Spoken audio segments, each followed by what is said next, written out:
Kaya nag-come up po ako sa mensaheng part 2. Sabi ko, Lord, talaga bang padadaanin mo kami sa process ngayon? Yes, kailangan natin lahat dumaan sa process. Amen? Huwag tayong masyadong magmadali. Huwag natin i-rush ang buhay. Huwag natin i-rush ang mga bagay-bagay. Dahil mas masarap, mas maganda yung dumadaan sa tamang proseso. Amen? Amen po ba? Amen. Kung gusto nyo kumain ng masarap na halaya, ang tamang proseso, haluin mo ng haluin. Amen? At huwag mong madaliin. Kasi pag minadali mo ang ube halaya, nagiging ube halaya. Hindi yan masarap. Are you with me? Amen. Pag gagawa ka ng halaya at minamadali mo, yung tipong malabnaw pa, tapos sasabihin mo luto na, hindi masarap. Ang tunay na masarap na halaya, yung tipong pag hinahalo mo siya, yung pag inangat mo yung sandok mo, sumasama yung kawali. Naanaw kayo? Yung tipong parang ano na siya, parang pandikit na siya sa sobrang lagkit. Yun ang pinakamasarap na halaya. Okay, rush versus process. Part 2. Tingnan natin. In the book of Genesis chapter 37, sundan niyo po ako sa Genesis chapter 37. If you have your Bible with you, please.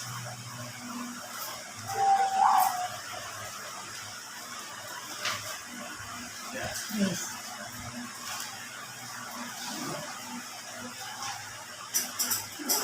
Genesis chapter 37, verses 1 to 11. Maaring ang iba sa atin ay nabasa na ho itong mga talatang ito. Maaring nabasa na natin yung kwento. Okay? So Genesis chapter 37, beginning in verse 11 hanggang tama ba? Verses 1 hanggang 11 pala. Ito sabi ko hinahanap ko dito. Okay. Sige po, kung nandiyan na po kayo, sabi po sa NIV version, Jacob lived in the land where his father had stayed, the land of Canaan. This is the account of Jacob's family line. Joseph, a young man of 17, was tending the flocks with his brothers, the sons of Bilhah and the son of Silpah, his father's wife, and he brought their father a bad report about them. Now Israel po ay si Jacob. Dati siya ng Jacob na pinalitan ng Diyos, ginawang Israel yung pangalan niya. Okay? Now Israel loved Joseph more than any of his other sons, because he had been born to him in his old age. And he made an ornate robe for him. Verse 4, when his brothers saw that their father loved him more than any of them, they hated him and could not speak a kind word to him. But Joseph had a dream, and when he told it to his brothers, they hated him all the more. He said to them, listen to this dream I had. We were binding sheaves of grain out in the field when suddenly my sheep rose and stood upright, while your sheep gathered around mine and bowed down to eat.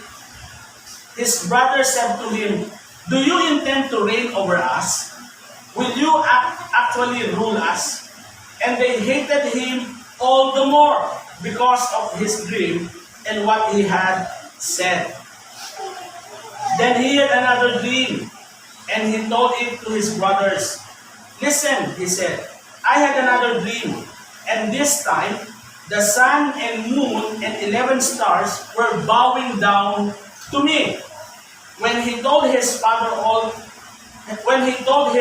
as well as his brothers, his father rebuked him and said, what is this your dream you had? Will your mother and I and your brothers actually come and bow down to the ground before you? His brother were jealous of him, but his father kept the matter in mind. Andiyan po ang magpala sa kanyang mga salita. Tayo po sandali manalangin. Hallelujah. Purihin ka amin Diyos. Diyos ni Israel, Diyos ni Jacob, Diyos ng sanlibutan, at Diyos na nagpapala sa bawat isa sa amin. Panginoon, marami pong salamat sa umaga nito, sa opportunity, Lord God, sa pagkakataon na binibigay mo sa amin para mapag-aralan, mabulay-bulay ang mga salita mo sa umaga nito. Father, we thank you, Lord God, for we believe na ngayong umaga, patuloy mo kaming i-strengthen, Lord God, spiritually, physically, and emotionally, Lord God. Salamat, Panginoon. I-bless mo ang iyong mayamang salita na mahayag ngayong umaga sa puso at buhay ng bawat isa sa amin, Panginoon. Holy Spirit, we ask you, Lord God, guide us, Lord, and give us wisdom and knowledge concerning your word, Lord God. Salamat po, Panginoon. Pinupuri ka po namin. Ito po ang aming panalangin sa pangalan ng aming Panginoon Jesus. Amen. Amen. Okay? So, rush versus process, part 2. So, tingnan natin. Nung last Sunday, nakilala natin yung mga ilang tao, mga ilang karakter sa Biblia na nakaranas ng failure. Tama? Because nag-rush sila.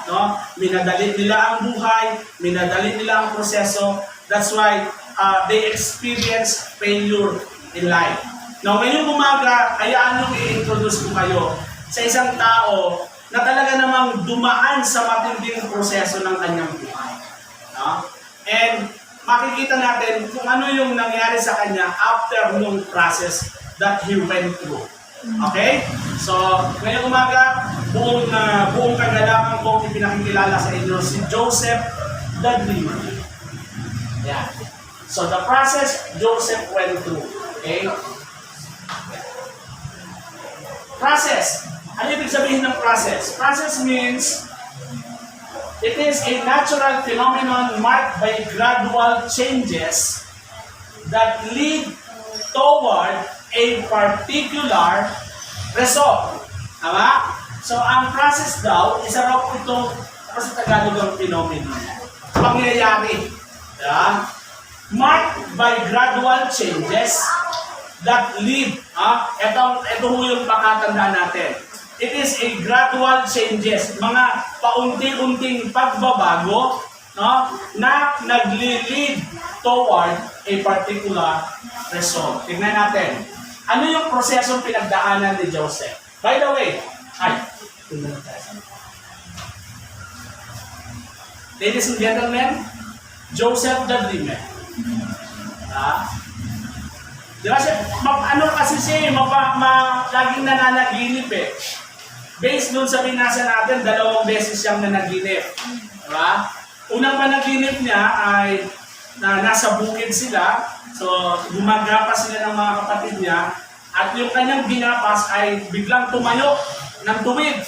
At yung 11 kapatid niya, yung ginapas ng kapatid niya ay nag-gathered around dun sa kanya at nag-bow down.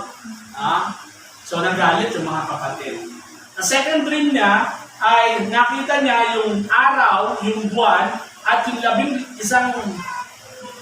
diba sa Tagalog is bituin. Yan. Natawa si Deva, Pastor, stop na lang, hindi ko alam. Sensya na, nagkaka-memory gap na eh. Sabi doon ay biglang yumuko sa kanya. So this time, hindi lang yung mga kapatid niya ang nagalit, pati yung tatay niya. Bagamat mahal na mahal siya ni Israel, bagamat paborito siya ni Israel, in fact, among the 12, siya lang yung ginawa ng robe ng tatay niya. Special kasi si Joseph. So, this time, hindi lang yung mga kapatid niya ang nagalit, pati yung tatay niya. So, ito yung itsura ni Joseph before he went through the process. Pansinin nyo kung ano yung itsura ni Joseph bago siya nag-undergo ng proseso. Okay? Tingnan natin. Ano bang proseso yung pinagdaanan ni Joseph? What are the process that Joseph went through? Process number 1. Yeah. Process number 1, he was hated by his family. Doon sa binasa natin kanina, unang prosesong pinagdaanan niya, kinainisan siya ng sarili niyang pamilya. Una doon yung mga kapatid niya kasi kaya galit na galit yung mga kapatid niya sa kanya kasi nagseselos yung mga kapatid niya. Kasi nga favorite siya ng tatay niya. Paborito siya ng tatay niya. Pag nagluluto yung nanay niya, siguro yung mga kapatid niya bibigyan ng isang mangkok. Pagdating kay Joseph, 2 mangkok. At talaga namang visible yung pagiging bias, di ba? Pansinin nyo, 12 yung anak, isa lang ang ginawa ng Rome. Kaya lalong nagalit yung mga kapatid. He was hated by his family. Ang hirap, alam ng mga kapatid, sa totoo lang, ang hirap sa pakiramdam, yung mismong pamilya mo ay kainisan ka. Di ba? Of all people on the earth, of all people on the world, matatanggap mo pa pag nagagalit sa iyo ang ibang tao eh. Pero pag sariling pamilya mo ang nagagalit sa iyo, parang magtatanong ka, ano bang mali sa akin? Ano bang naging kasalanan ko? Diba? Yung tipong kahit anong gawin mo, na magpakita ka ng maganda, gumawa ka ng maganda, gumawa ka ng mabuti, still, galit pa rin sa iyo yung pamilya mo. Naranasan na mo ba natin? Have we experienced what Joseph experienced? Have we experienced what Joseph went through? Yung tipong wala na siyang, sa araw-araw na ginawa ng Diyos, wala siyang ginawang tama. Ano naman, yung tipong lalapit pa lang siya sa mga kuya niya, dito ka na naman. Lumayo-layo ka nga sa amin. Mahirap ito. Emotionally, mahirap ito. Diba? Marami ang nagpapatiwakal simply because kasi ang pressure pag nanggagaling sa labas, kaya natin yan. Nakukuha niyo po? Naunawaan niyo po ako? Pag ang mga paglalait, ang mga galit ay nanggagaling sa labas, madaling tanggapin yan eh. Pero pag ang pressure nanggagaling sa loob ng pamilya, yan ang pinakamahirap iwasan. Kaya maraming mga tao nagpapatiwakal. Diba? Kasi ang feeling nila, even yung pamilya nila, hindi na sila naiintindihan. Even yung pamilya nila, ay hindi na sila nauunawaan. Kaya napakalaki ng role ng family sa kabuuan ng isang tao. Kasi pag ang pamilya mo na ang umayaw sa'yo, wala na. Diba? Ang feeling mo nun, sino bang tatanggap sa akin? Pamilya ko nga, inaayawan ako. Do we get the point? Diba? Try to imagine what kind of process Joseph went through. Magkakasama sila araw-araw sa bahay nila, pero ang layo-layo ng loob ng mga kapatid niya sa kanya. Yung tipong pakikitaan lang siya ng mabuti kapag kaharap yung nanay at tatay niya. Pero pag wala na yung tatay at nanay niya, kinukutos-kutosan siya. Naintindihan niyo ba? Do we get the point? Yung sinasabi ko kanina, pag ang pressure ay nanggagaling sa labas, pwede mong sanggain yan eh. Pwede mong depensahan yung sarili mo eh. Pero pag ang pressure nanggagaling sa loob, napakahirap. Yung tipong makakarinig ka sa magulang mo. Yung tipong natutulog ka pa, maririnig mo na yung gising na, magkakit ng araw, yung para bang ayaw mo nang matulog kasi pag natulog ka, nakakarinig ka ng mga kakaibang mga magic words eh. Amen? Tulog ng tulog, higa ng higa. Hindi na kumilos, gano'n. Alam niyo mga kapatid, napakahirap ng pressure na kapag ang pamilya na natin ang hindi na nakakaintindi at nakakaunawa sa atin. Kasi pag gano'n, kanino pa tayo tatakbo? Diba? Maliban na lang kung malalim tayo sa Panginoon, alam natin meron tayong Diyos. Katulad ni David, diba? Naalala niyo yung sabi ni David, na kahit i-abandon ako ng magulang ko, hindi ako malulungkot kasi alam ko meron akong Diyos na sumasama sa akin. Okay? Pero imagine natin, Yung sinasabi ni David na kapag ang pamilya na natin ang umaabandona sa atin, mahirap yon.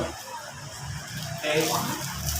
So process number 1 na pinagdaanan ni Joseph, na somehow, baka may mga ilan sa atin dumaan din sa ganitong proseso. Hindi ko na ako tatanungin kung sino-sino sa atin. But I do believe, hindi man tayo, pero maraming tao ang dumadaan sa ganitong proseso. They were hated by their own family. Grabe yung presyo nito. Grabe yung proseso pinagdadaanan ni Joseph. Yung akala niya, yung pamilyang binamahal niya, pero in return, ayaw sa kanya ng mga kapatid niya. Ayaw sa kanya ng pamilya niya. Pati tatay niya, nabubwisit sa kanya. Ano na naman yung panaginip mo na yan? Ano sa tingin mo? Kami ng nanay mo at mga kapatid mo, luluhod sa'yo? Diba? Kaya yun yung sabi doon sa binasa natin. Yung pangalawang dream niya, nagalit yung si Israel sa kanya. Ay, Joseph, kung magtigil-tigil ka nga. Ano sa akala mo? Kami ng nanay mo, luluhod sa'yo? Parang, alam mo yun, yung nagkukwento ka lang ng excited ka magkwento ng panaginip mo. Alam mo, tay, alam mo, daddy, nanaginip ako kagabi. Ano naman yung panaginip na yan?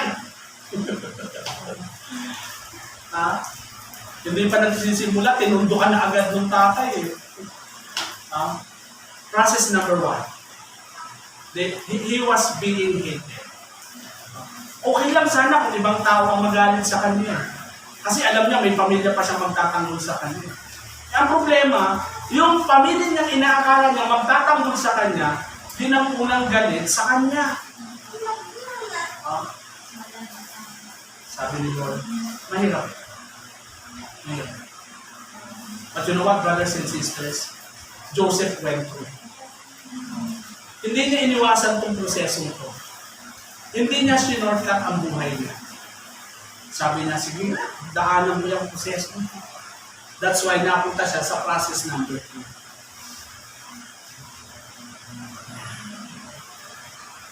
Ano ito parang level 1, level 2, level 3. Una, galit lang sa kanya yung pamilya niya. Process number 2, he was sold and planned to kill by his own brother. Alala ko yung dialogue ni Nora Honor. My brother is not a pig. Tao siya. Mukha lang siyang pig. Kasi yung process number 2 na pinagdadaanan ni Joseph, galit na nga sa kanya yung kapatid niya, yung mga kapatid niya, yung tatay niya, abay pinagplanuhan pa siyang ibenta. But actually, binenta talaga siya.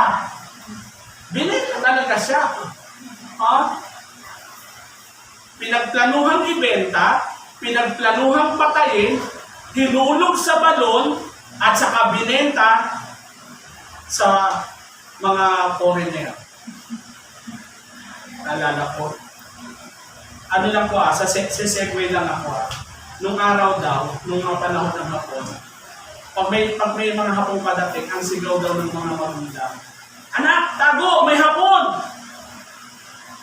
Nung natapos ang gera at umunlad ang bansang Bigapan, pag may mga hapon daw na pupunta sa Pilipinas, ang sigaw daw ng mga magulang, anak, labas, may hapon! Hindi na pinapatago, no? Pinapalabas na. Labas ka na kasi may hapon. Hindi pala, binibenta sa hapon, no? Imagine nyo, grabe yung pinagdadaanan ng proseso. Spiritual burden, physical burden, emotional burden. Sinaktan siya physical, nilaglag na siya sa balon And try to imagine, baka bago siya nilaglag sa balon, baka pinagsasakan pa siya ng mga kapatid niya. Isipin hindi ba natin na-imagine, ano kayong pakiramdam ng nilalaglag sa balon? Yay! Siyempre, hindi ganun, di ba? Kasi yung akala mo kapatid mo na magliligtas sa'yo, yung kapatid mo pa ang maglalaglag sa'yo sa balon. So process number 2 na pinagdadaanan ni Joseph. Nung una, nagagalit lang sa kanya. Okay lang sana yung mga galit-galit kasi alam naman natin lahat, lumilipas ang galit eh. Pero ito, tumindi. Binenta siya, pinagplanuhan muna siyang patayin, nilaglag sa balon, sinaktan, nung siguro nung nakonsensya yung mga kapatid, huwag natin kasi kapatid pa rin natin siya. Gawin na lang natin, ibenta natin. So, hinango nila sa balon, nung may dumadaang mga traders papuntang Egypt, tinarang nila, tapos inalok nila yung kapatid niya. Gusto nyo bang bumili ng alipin? Kasi nung araw, ang alipin binibili. Tama? So, ginawa nila, binenta nila si Joseph bilang isang alipin. Na pagdating sa Egypt, alam nyo bang pinagkakitaan si Joseph eh? Binenta siya ng mga kapatid niya sa traders. Pagdating sa Egypt, yung traders na bumili sa kanya, binenta rin siya. Pinatubuan. Siguro nung nabili si Joseph sa desert sa mga kapatid niya ng halagang 50 pesos, pagdating sa Egypt, binenta siya ng mga traders, 1,000 na. Imagine nyo, laway lang ang puhunan, kumita sila ng 950. Do we get the point? So yung proseso pinagdadaanan ni Joseph, hindi biro. But he went through the process. Hindi siya sumuka. Hindi siya umiwas. Hindi siya nagras. Hinayaan niyang dumaan siya sa proseso. Kahit masakit sa kalooban, kahit masakit sa pisikal, yung ilaglag ka sa balon, ewan ko lang kung paano siya ilaglag. Kung una paa o una ulo, hindi natin alam. Kung una paa, okay lang. Yung masakit, kung una ulo yung pagkakalaglag sa kanya, nabagok pa siya. So physically, emotionally, grabe yung sakit na dinapit na na-experience ni Joseph. But he went through the process. So after yan, napasa niya yung process number 2. So umakyat siya sa process number 2. Tingnan natin. Process number 3. In chapter 39, verse 1 to 23. Ng Genesis pa rin. Pagdating sa Egypt, binenta siya. So ang nakabili sa kanya, si Potiphar. Si Potiphar na isang general at that time. So nabili siya, dinala siya sa bahay ni Potiphar. Okay na sana eh. Kasi ginawa siyang katiwala sa bahay ni general. Kumbaga siya yung, kung uso na noon ang salitang mayordomo, kasi di ba may mayordoma, pag babae, pag lalaki, mayordomo. So ginawa siyang mayordomo, siya yung katiwala sa buong bahay ni general. Kaya lang, ang problema, hindi niya problema yung mga kapwa niya alipin. Ang problema niya, yung mismong asawa nung amo niya. Hindi nabanggit yung pangalan ng asawa ni Potiphar. Nung una, okay lang kasi hindi siya pinapansin. Pero nung napansin siya ng amo niya, teka muna, mukhang magandang lalaki si Joseph. Makipuno si Joseph.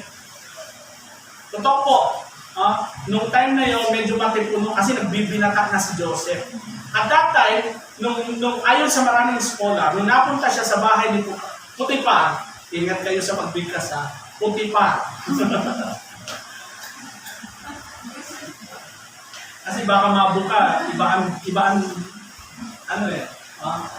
by the time na napunta siya sa bahay ni Potiphar, he was 20 years old. So imagine niyo kakisigan, di ba? Na siya, kumbaga full-grown binata. So yung amo niyang babae na in love kay Joseph. Ang mga Ehipto pa naman hindi nagdadamit. Di ba, mga Egyptian, ang meron lang sila yung mga lalaki, palda. Tama ba? Nakakita na ba kayong mga sinaunang mga Ehipto? Di ba, palda lang ang suot ng mga lalaki? Walang upper dress. So, kitang-kita nung amo niyang babae, yung kakisigan ng katawan niya. So every time na dumadaan si Joseph sa harapan niya, nai-in love. Isang araw, umalis si Potiphar, nag-report sa duty. Inakit ng amo niyang babae si Joseph. So Joseph seduce. Ano ba sa Tagalog yung seduce? Nakit. Inakit. Yeah. Siguro parang nagpa-sexy yung amo niya, Joseph. Halika sandali. May papagawa ako sa iyo sa kwarto. Siyempre, yung bata, walang muwang, di ba? Dahil amo na yung tumawag sa kanya, pumunta sa kwarto. Pagdating sa kwarto, yun na, pinagnasaan si Joseph. Kaya lang, dahil si Joseph ay may takot sa Diyos, at may respeto siya sa amo niyang lalaki, si Potiphar, inayawan niya. Tinakbuhan niya yung amo niyang babae. Kaya lang, siyempre, na-frustrate yung among babae. Hindi niya natikman si Joseph eh. Nagtitili yung amo niyang babae. Nag-hysterical yung asawa ni Potiphar. And he was falsely accused.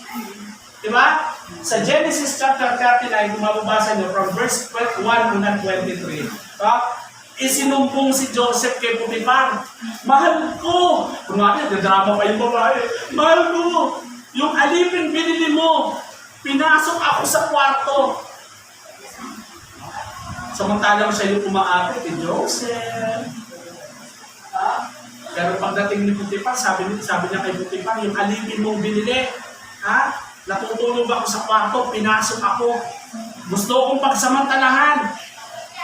At meron siyang pruweba.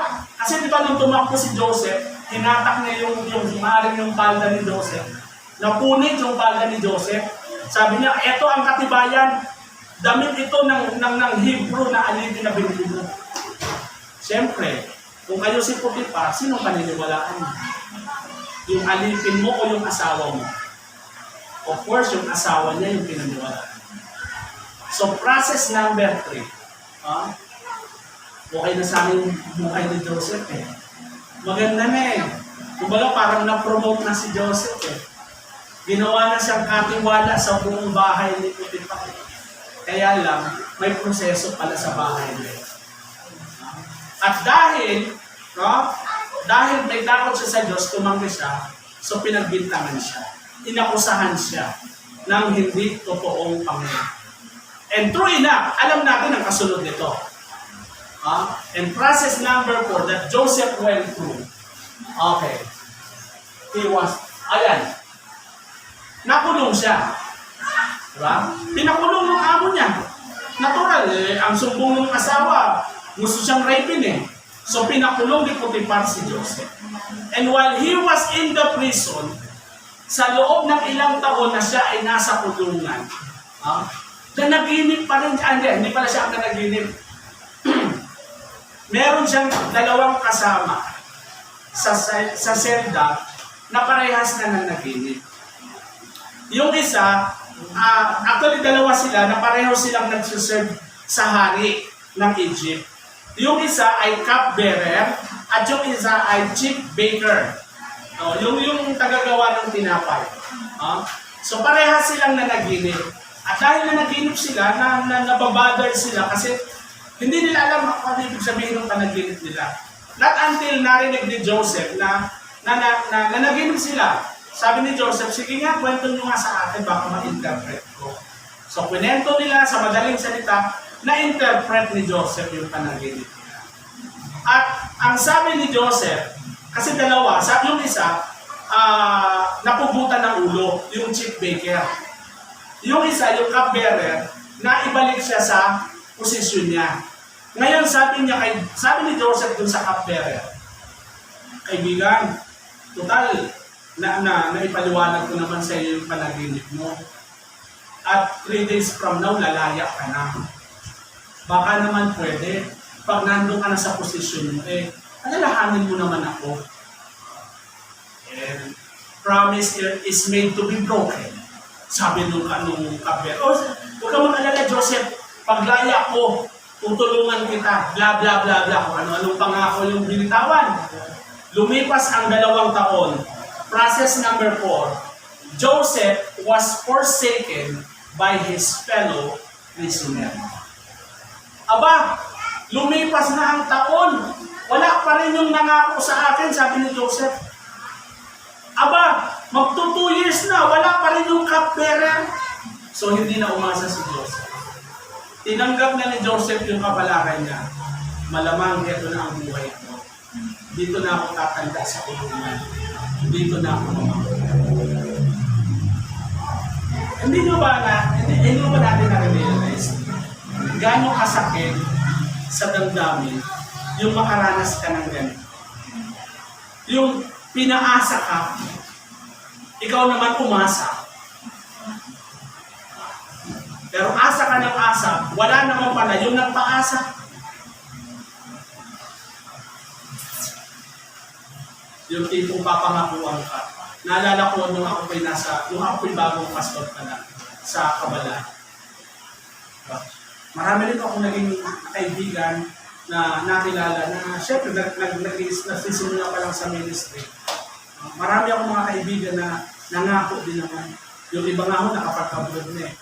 Sabi ng iba, kaya mo pastor, pag nakaalis ako, pag nakapag-abroad ako, kaya mo tutulungan kita. Oh, sige kapatid, sa'yo. Hala, tumanda na ako, nag-asawa, nagkaroon ng 2 anak. Hanggang ngayon, yung nangako sa akin, wala na, hindi na nagpaparamdam. Masakit pag umasa ka sa pangako ng tao.